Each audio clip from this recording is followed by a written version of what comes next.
When love was inconsistent or conditional during childhood, your nervous system learned a powerful and lasting rule very early on. Love is unpredictable. As a child, you couldn't rely on emotional safety, being steady or guaranteed. Affection might have been present one moment and withdrawn the next, given only when you behaved a certain way, achieved something, or stayed quiet and agreeable. Because a child's brain is wired for survival, it adapted by becoming alert, constantly monitoring the emotional environment to avoid pain, rejection, or abandonment. That early adaptation doesn't disappear with age. Instead, it quietly follows you into adulthood. Now, even in relationships that are objectively stable, your nervous system stays on high alert. You scan for danger without realizing it. You reread messages, analyze word choices, and search for hidden meanings in short replies. A delayed response can trigger a sudden wave of anxiety. A slight change in tone can feel like a warning sign. Your body reacts before your rational mind has time to intervene. Tightness in your chest, racing thoughts, restlessness, these are not overreactions. They are learned responses. In healthy relationships, most people assume consistency unless proven otherwise. But when emotional security was unreliable early in life, your brain learned the opposite. It assumes loss first and safety second. So even when nothing is wrong, part of you is bracing for impact. You may feel a constant need for reassurance or emotional closeness, not because you are needy, but because your nervous system is trying to regulate itself. It is attempting to prevent the pain it remembers all too well. This pattern is often misunderstood as insecurity or low self-esteem. In reality, it is a survival response. Your brain learned to stay alert because emotional safety could vanish without warning. As a child, anticipating withdrawal or rejection may have helped you adapt by pleasing others, staying quiet, or emotionally preparing yourself for disappointment. That vigilance once served a purpose. It helped you survive an environment where love wasn't guaranteed. Psychology refers to this pattern as anxious attachment. It forms when caregivers are emotionally inconsistent, unpredictable, or unavailable. The child never knows when connection will be present, so the nervous system learns to cling tightly to it. In adulthood, this shows up as hyper-awareness. In relationships, you may fear abandonment even when there is no evidence of it. You may struggle to relax into connection, always waiting for the moment it disappears. At its core, anxious attachment is not about weakness. It is about memory specifically. The memories stored in your nervous system. Your body remembers what your mind may no longer consciously recall. It remembers what it felt like to need closeness and not know if it would be there. So now, it stays alert, trying to predict, control, or prevent a loss it once couldn't stop. Understanding this is not about self. It's about recognizing that your responses make sense in the context of your past and that awareness is the first step toward healing. When someone compliments you, do you feel a sudden sense of discomfort, suspicion, or the urge to brush it off? Maybe you smile politely, but feel tense inside, or you immediately downplay what was said. That reaction isn't accidental, and it isn't a personality flaw. It's a learned psychological response shaped by your early emotional environment. Growing up without consistent emotional validation often leads to what psychologists call a negative core belief. Deep beneath conscious thought, your brain forms a conclusion about your worth. Usually something like, I'm not worthy of love unless I earn it.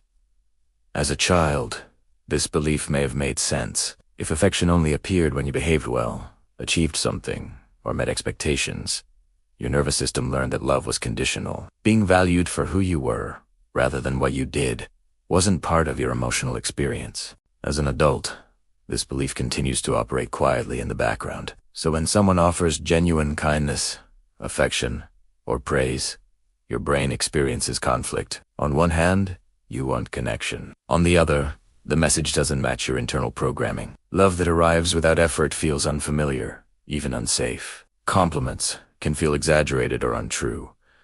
Affection may create anxiety instead of comfort. Your brain isn't rejecting love because you don't desire it, it's rejecting it because it contradicts what you learn to expect. This inner conflict creates a painful emotional loop. You long to feel close to others, yet struggle to receive the very thing you crave. When love is offered, it can feel destabilizing, as if the ground beneath you shifts. To restore emotional balance, you may unconsciously deflect, minimize, or even push away people who treat you well. Not because they're doing something wrong, but because their kindness challenges a belief that once helped you survive. Understanding this pattern is crucial. It's not self-sabotage, it's self-protection shaped by the past. And once recognized, it can be gently unlearned. If love was conditional, you learned that being wasn't enough.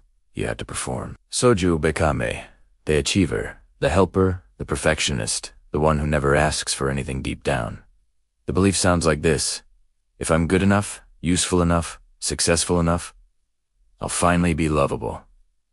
But no amount of achievement ever fills that gap, because external validation can't heal an internal wound. Psychologists call this earned attachment seeking, and it's exhausting. You're chasing safety in a world that keeps moving the finish line. When lo wasen ti safe or available, your brain adapted by shutting feelings down. Because if you don't feel deeply, you can't be deeply hurt. As an adult, this shows up as emotional distance, feeling disconnected from yourself, relationships that feel shallow, difficulty accessing joy or sadness. This isn't coldness. It's protection. Psychology calls this emotional blunting or dissociation. From the outside, you may seem fine, but internally, you feel far away from your own life. If your emotional needs were ignored, minimized, or treated as an inconvenience while you were growing up, your nervous system learned a quiet but powerful lesson. It's safer to disappear. As a child, you needed care, reassurance, and understanding. But when those needs were met with dismissal, irritation, or neglect, your brain adapted. It learned that expressing yourself led to rejection or emotional distance, so it chose self-erasure as a form of protection. That early lesson doesn't stay in childhood. It follows you into adulthood in subtle, automatic ways. You apologize even when you've done nothing wrong. You hesitate before asking for help, and often decide not to ask at all. When you're struggling, you withdraw instead of reaching out. You carry emotional weight silently, convincing yourself that handling everything alone is the responsible or mature thing to do. On the surface, this may look like independence or strength. Internally, it is often loneliness disguised as self-sufficiency. It comes from repeated emotional experiences where your needs were not welcomed. Over time, your nervous system learned that being low maintenance was safer than being honest, and that asking for support risked becoming a burden to others. But psychology is clear on this point. Having needs does not make you weak, selfish, or difficult. It makes you human. Emotional needs are not flaws. They are fundamental aspects of healthy connection. The problem was never that you needed too much. The problem was that the people who were supposed to respond to those needs couldn't or wouldn't. Unlearning this belief takes time, but it starts with truth. You were not wrong for needing care. You were not asking for too much. You were asking the wrong people, or people who were emotionally unavailable. Recognizing this can be the first step toward allowing yourself to take up space, ask for support, and exist without apology. If you recognized yourself in these patterns, hear this clearly. You are not broken, damaged, or defective. You, adult. Your brain did exactly what it was designed to do. It protected you in an environment where emotional safety wasn't guaranteed. The hypervigilance, the self-silencing, the difficulty receiving love, none of these are flaws. They are survival strategies that once kept you emotionally alive. But survival is not the same as living. And the moment you become aware of these patterns, they stop running your life from the shadows. Awareness is where healing begins. Not because you force yourself to change, but because your nervous system finally learns that the danger is no longer present. What was learned under stress can be unlearned in safety. These patterns are not permanent. Your brain is adaptable, and healing is possible. This isn't about blaming your past or reliving it. It's about reclaiming your present. You don't have to earn love. You don't have to disappear to be accepted. You don't have to carry everything alone anymore. Those rules were written in a time when you had no choice, but you have choices now. If this video resonated, it's because it names something you've been carrying quietly for a long time. And you're not alone in that. Many people are walking around with invisible wounds, wondering why connection feels so hard. There is nothing wrong with you. If you want more deep, honest breakdowns of trauma, attachment, and human behavior, check the link in the description. No cliches.